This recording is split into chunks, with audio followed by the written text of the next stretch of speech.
कहानी एक ऐसे घर से जहां शादी का माहौल है, लेकिन टेंशन और शांति इतनी कि शादी का घर किसी जंग के मैदान जैसा दिख रहा था। अरे जैसा मर्जी डेकोरेशन कर दो, पैसों की चिंता मत करो। इतना पैसा जब लड़के वालों को दे दिया तो फूल वालों को देने में मुझे क्या दिक्कत है? अरे धीरे बोलो ना, साफ लग रहा है कि फ्रस्ट्रेटेड हो। अरे तुम तो चुप ही रहो। एक बेटी संभाल नहीं पाई।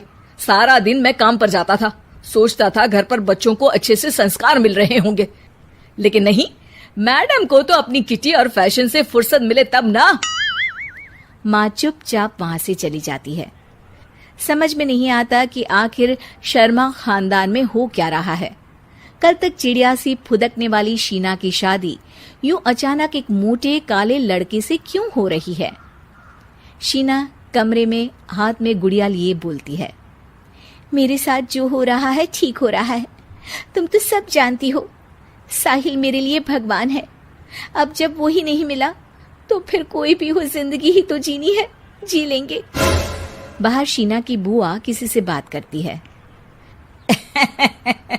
अरे मोटा नहीं, उसे तो खाते पीते घर का कहते हैं। अब ओबेरॉय का नाम भी किसी को बताने वाली बात है। उनका इकलौता लड़का तो करोड़ों की सामी तो है ही। अरे हमारी शीना बिटिया तो रानी बनेगी, रानी।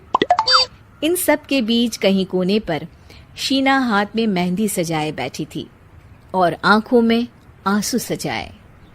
और वो समय भी आ जाता है जब शीना मंडप के नीचे हाथ में वरमाला लिए खड़ी होती है, लेकिन तभी अफरा तफरी मच जाती है। कोई कहता है, अरे लड़के की माँ को हार्ट अटैक आ गया। अरे अच्छी खासी थी, कैसे हो गया? अरे कहते हैं ना, किसी किसी लड़की के पैर अच्छे नहीं होते, हो सकता है कि मनहूस है ये लड़की। शीना पास खड़ी सब सुन रही थी। फिर शीना अपने कमरे में आ जाती है। शादी ये कहकर नहीं होती कि लड़की मनहूस है। अब लगातार शीना के लिए लड़के देखने आते, लेकिन आस पड़ोस या किसी के कहने पर शादी हर बार टूट जाती। लेकिन एक दिन, अंकल, मैं काफी दिनों से आपसे मिलने की कोशिश कर रहा था, लेकिन हिम्मत नहीं हो पा रही थी। अरे बेटा, हिम्मत तो हमारी टूटी पड़ी है। वैसे कौन हो तुम? मेरा नाम साहिल है अंकल।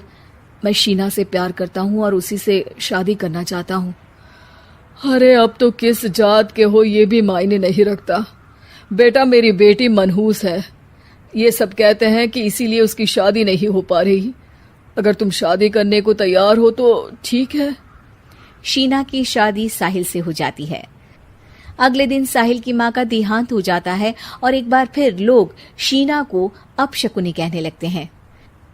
अरे खा गई दीदी को ये। अरे क्या जरूरत थी साहिल किसी मनहूस को घर लाने की? पर बुआ, माँ की तो तबीयत पिछले कई साल से खराब थी। डॉक्टर्स ने जवाब दे दिया था।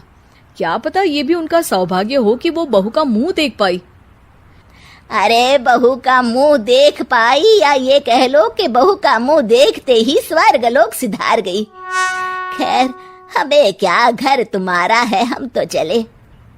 अब शीना को खुद पर ही शक होने लगता है कि कहीं सच में वो अपशकुनी तो नहीं। साहिल, हम दोनों की शादी नहीं हुई होती तो अच्छा था। देखो ना, कैसे पहले मेरी शादी टूटती थी और अब तुम्हारी माँ भी। अरे ऐसा कुछ नहीं होता शीना, अपशकुनी वगैरह कुछ नहीं होता। ये सब तो ईश्वर के खेल हैं। वो शादी तुम्हारी इसलिए टूट गई क्योंकि तुमको मेरी पत्नी बनाना था, और माँ का जाना तो तय था। वो काफी बुजुर्ग थी, साथ ही एक ऐसी बीमारी से जूझ रही थी जिसमें डॉक्टर्स भी उन्हें नहीं बचा पाते। शीना साहिल की बात सुनकर तसल्ली कर लेती है और वहां से चली जाती है। अगले दिन, शीना, अरे ओ शीना। क्या हुआ? उफ, कहीं फिर मेरी वजह से कोई नुकसान?